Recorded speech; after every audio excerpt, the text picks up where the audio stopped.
मनुस्मृति एवं अन्य ग्रंथों के अनुसार विवाह के प्रकार। आज इतिहास का बंधुत्व, जाति तथा वर्ग, इस पाठ के अंतर्गत शीर्षक है विवाह के प्रकार।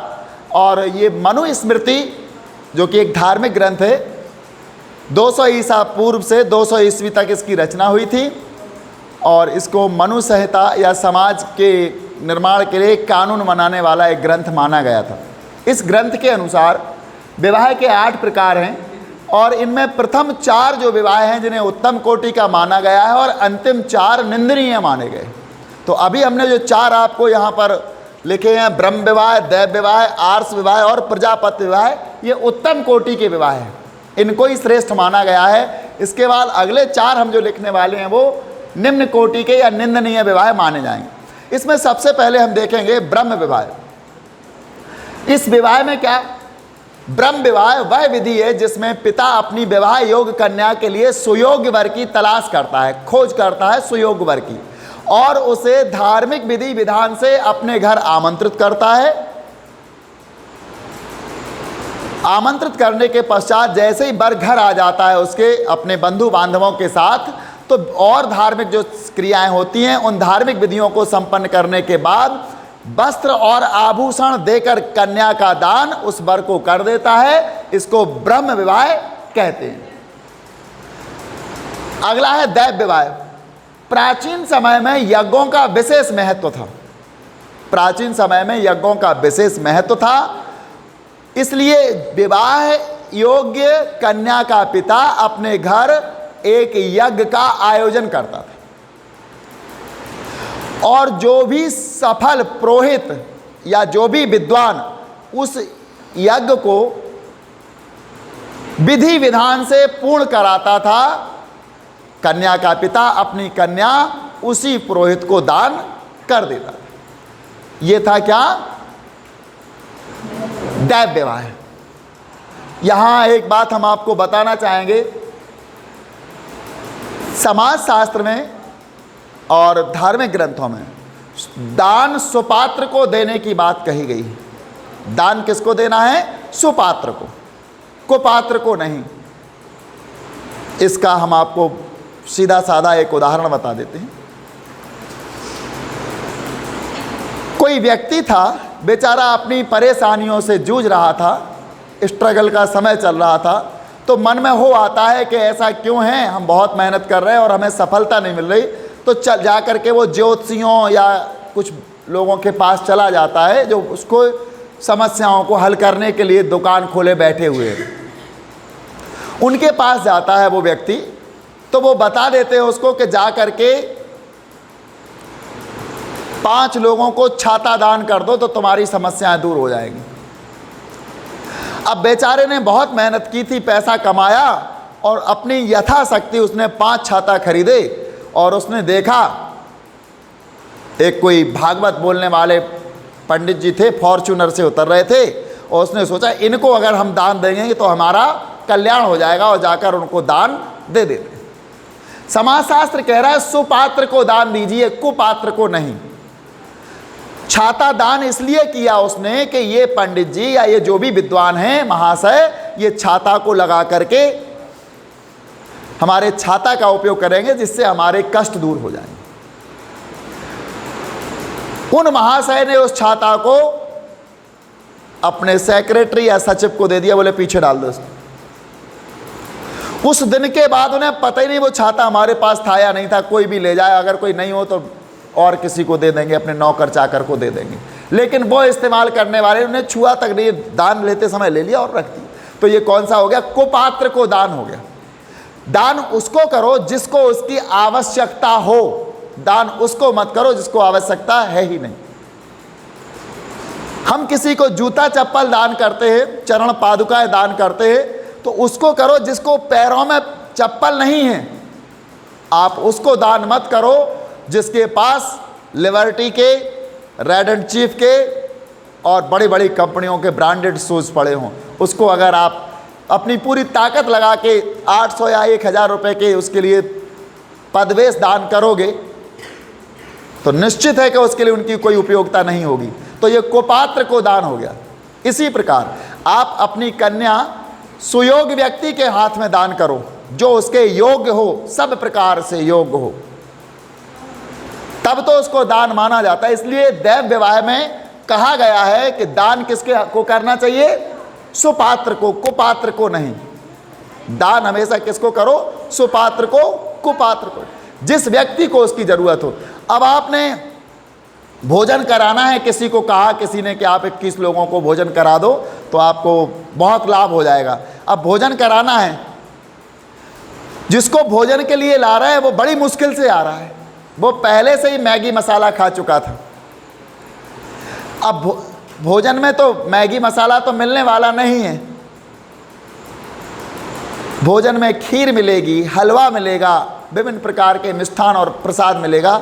ऐसा विधि विधान है कि मीठा ही भोजन कराया जाता है जब किसी को दान स्वरूप कराया जाता है। और अगर आप किसी वैसे व्यक्ति को लेके आ रहे हैं जो पहले से ही पेट भरे बैठे हो, तो उसको उस भोजन की कोई आवश्यकता ही नहीं थी, तो ये कुपात्र को दान हो गया, सुपात्र को नहीं है। हमेशा दान सुपात्र को करो, कुपात्र को मत करो, ऐसा देव विवाह के अनुसार कहा गया। अगला है आर्ष विवाह। तीसरा विवाह मनुस्मृति के अनुसार है आर्ष विवाह। आर्ष विवाह का मतलब होता है, आर्ष का शाब्दिक अर्थ ऋषि, ऋषियों से आर्ष कहा जाता है। प्राचीन काल में ऋषि लोग विवाह के प्रति बहुत उदासीन रहते थे। कैसे रहते थे? बहुत उदासीन रहते थे। उदासीन का मतलब विवाह की सोचते ही नहीं थे। किंतु यदि किसी के ऋषि के मन में विवाह की इच्छा जागृत हो गई कि हमें विवाह करना है, तब वो क्या करेगा?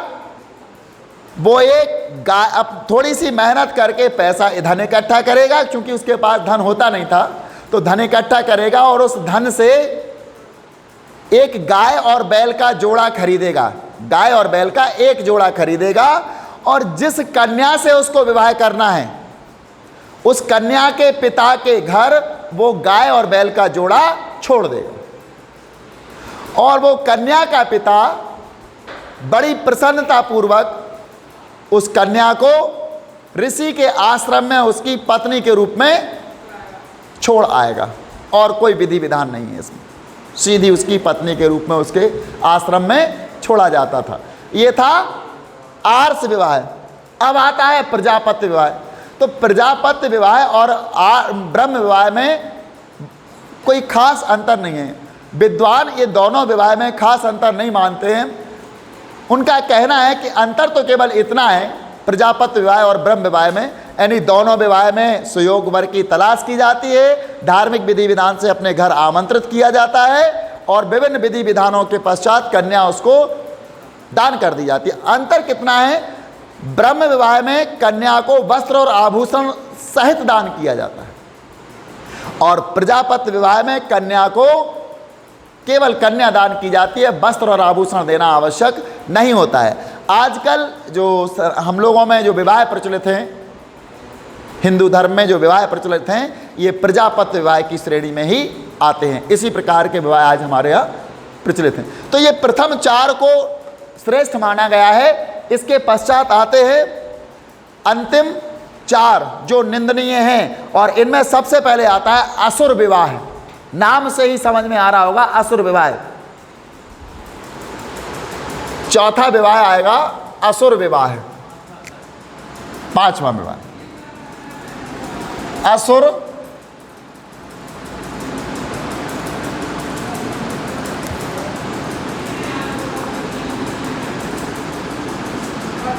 असुर विवाह।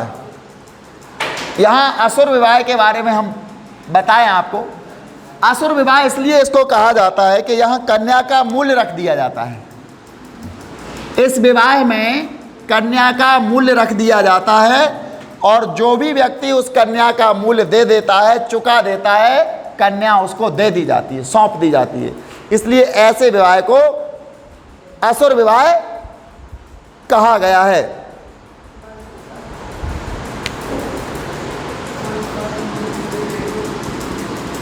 ऐसे विवाह के अंतर्गत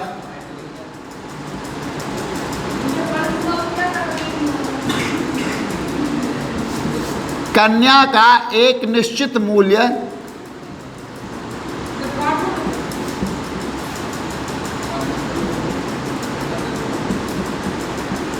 रख दिया जाता है।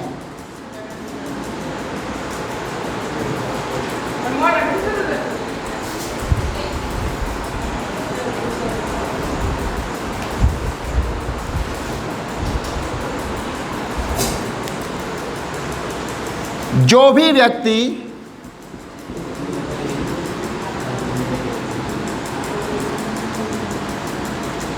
इस कन्या मूल्य को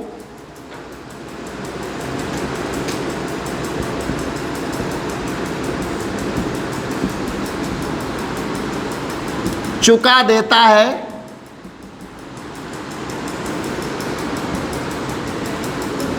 कन्या उसी को सौंप दी जाती है।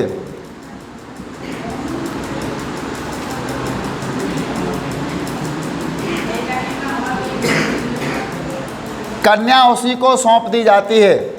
इसको आसुरीय प्रवृत्ति माना गया है क्योंकि कन्या का मूल्य प्राप्त करना आसुरीय प्रवृत्ति के अंतर्गत आता है, इसलिए इसको असुर विवाह कहा जाता है।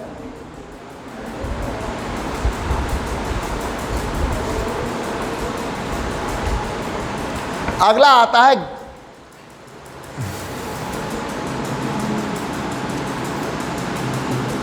यानी कि छठा विवाह।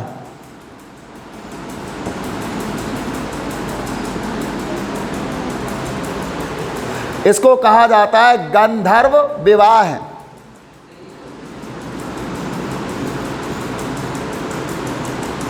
गंधर्व का दूसरा नाम है प्रेम विवाह।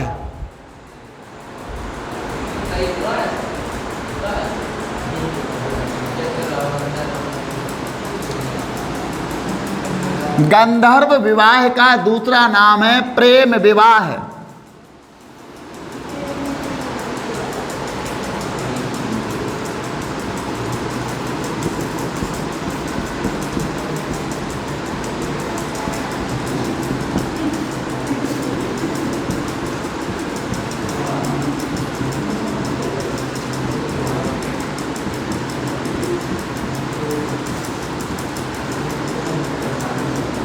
प्रेम विवाह ये वर और वधू यानी कन्या और वर के प्रेम का परिणाम होता है।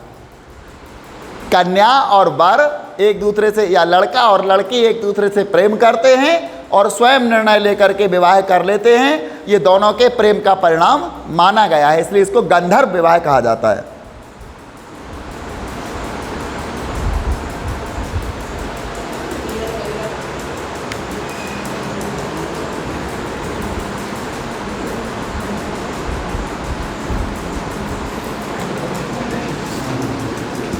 यह विवाह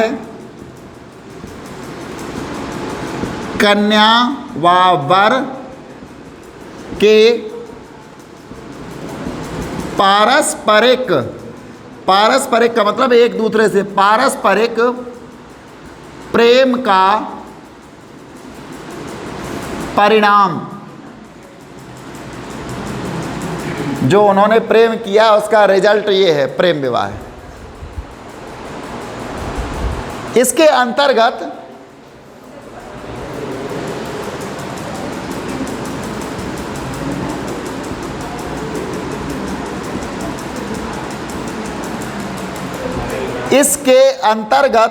दोनों पक्ष अपने माता पिता की अनुमति के बिना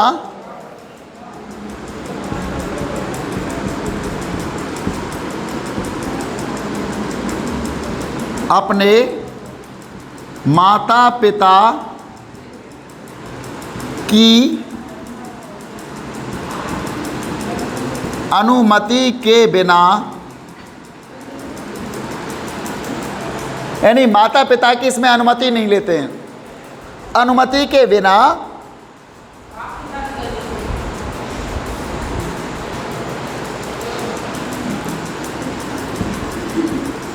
स्वयं को पति पत्नी के रूप में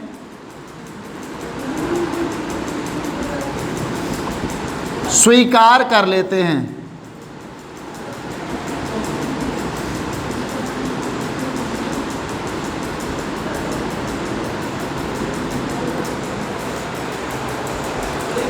माता पिता की सहमति के बिना स्वयं को पति पत्नी के रूप में स्वीकार कर लेते हैं।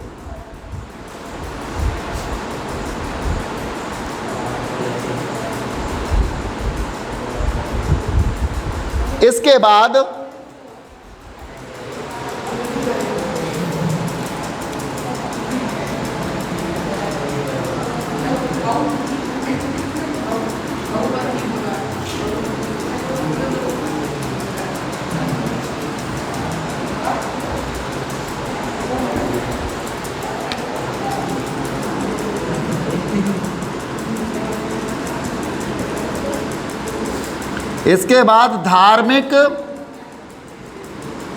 विधि विधान को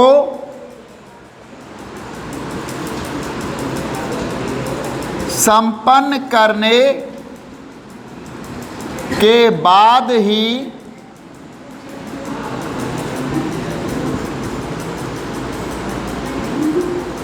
समाज द्वारा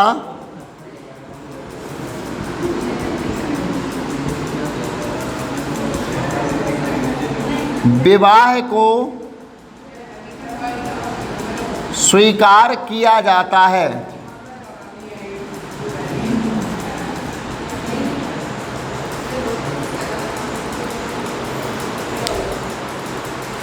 तुम बात बहुत करते हो।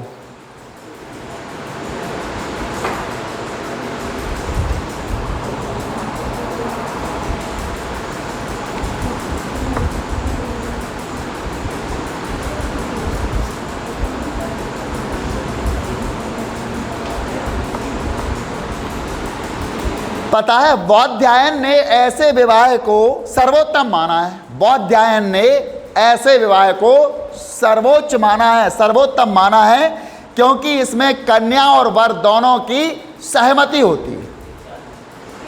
कन्या और वर दोनों की इच्छा अनुसार जीवन साथी की प्राप्ति होती है, इसलिए बौद्धायन ने इस विवाह को सर्वोच्च माना है। अगला आता है 7वां,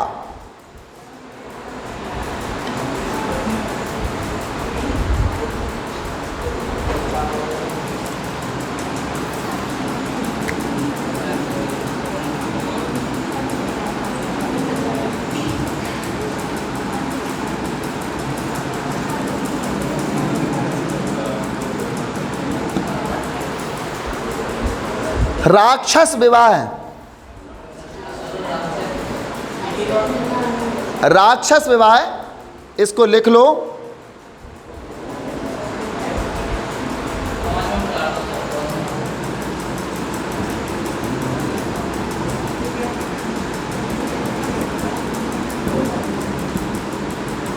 प्राचीन समय में ऐसे विवाहों का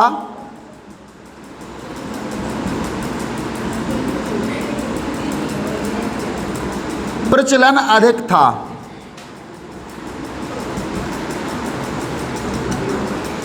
ऐसे विवाहों का प्रचलन अधिक था।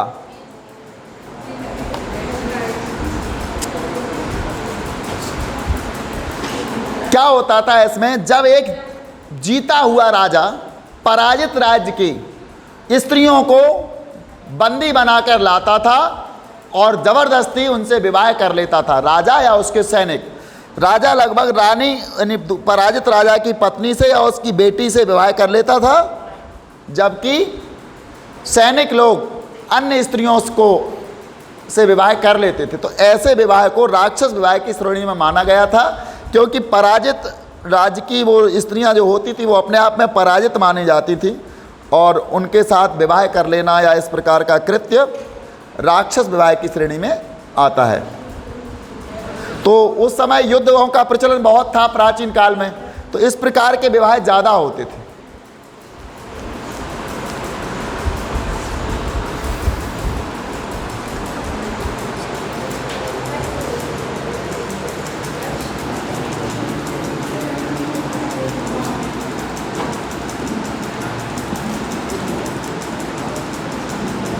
उस समय जीता हुआ राजा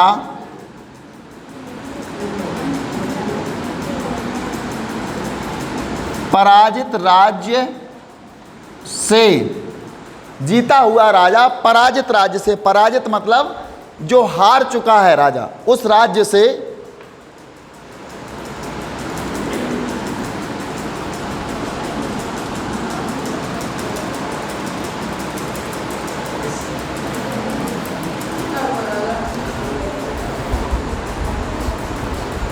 पराजित राज्य से अनेक सुंदर कन्याओं का अपहरण कर लाते थे।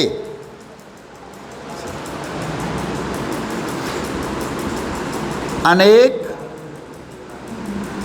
सुंदर कन्याओं का अपहरण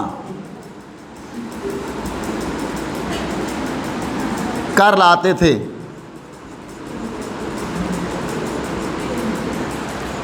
जो भी सुंदर कन्याएं होती थी दूसरे पराजित राज्य में, वहां से अनेक कन्याओं का ये अपहरण करके ले आते थे। कभी कभी तो स्त्रियों को प्राप्त करने के लिए युद्ध भी किए जाते थे। कभी कभी तो स्त्रियों को प्राप्त करने के लिए युद्ध भी किए जाते थे। और शक्ति से कन्या को उठाकर ले जाया जाता था।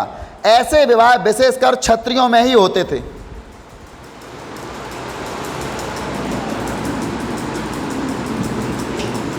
कभी कभी स्त्रियों को प्राप्त करने हेतु युद्ध भी किए जाते थे।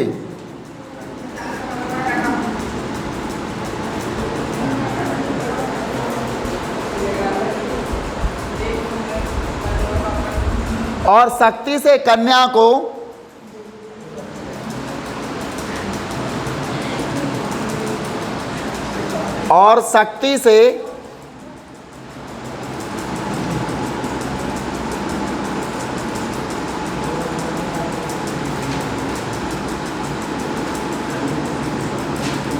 कन्या को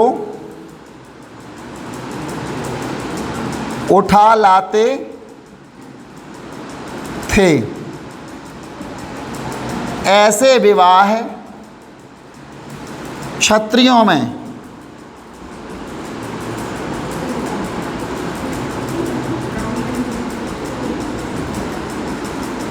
होते थे। अंतिम विवाह आता है पैशाच विवाह, 8वां विवाह।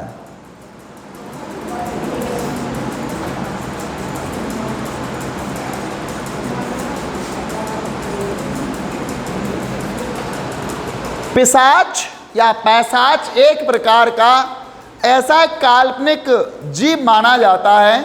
कहा जाता है कि वो किसी भी व्यक्ति का रक्त पीता है, और इतना जब तक रक्त पीता रहता है, खून पीता रहता है, जब तक उसकी मृत्यु ना हो जाए, उसको पिशाच कहा जाता है। यहाँ भी पिशाच शब्द वहीं से लिया गया है, पैशाच विवाह। इसमें क्या होता है, मदिरा पान की हुई, नशे में, अचेतन अवस्था में सोई हुई, राह में अकेली जाती हुई, या रात्रि में एकांत किसी कन्या के साथ कोई व्यक्ति बलपूर्वक उसके साथ सहवास कर लेता है, तो और सहवास करने के बाद उससे विवाह करता है, तो ऐसे विवाह को पैशाच विवाह कहा जाता है।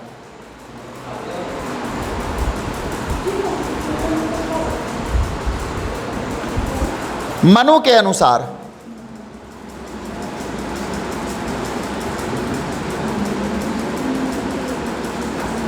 सोई हुई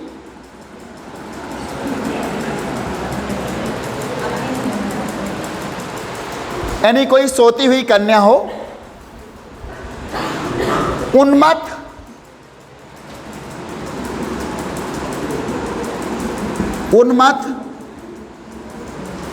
मदिरा पान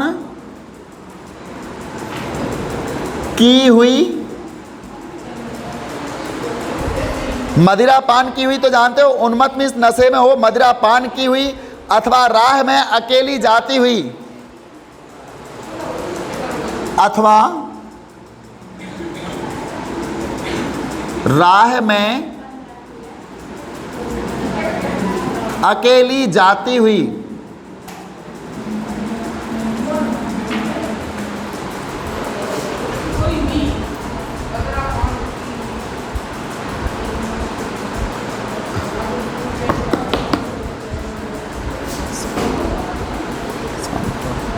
बात मत करो।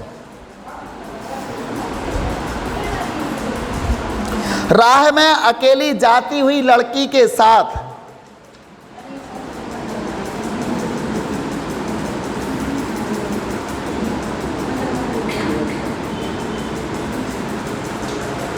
रास्ते में अकेली जा रही हो ऐसी लड़की के साथ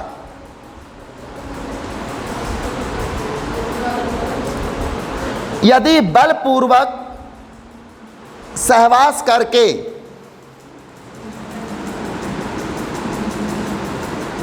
यदि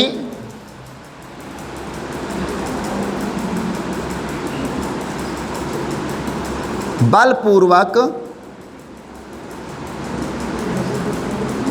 सहवास करके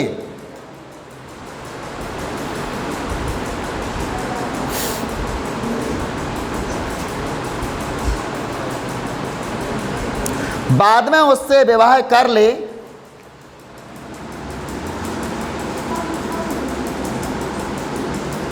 उससे विवाह कर ले, तब ऐसे विवाह को पैशाच विवाह कहा जाता है।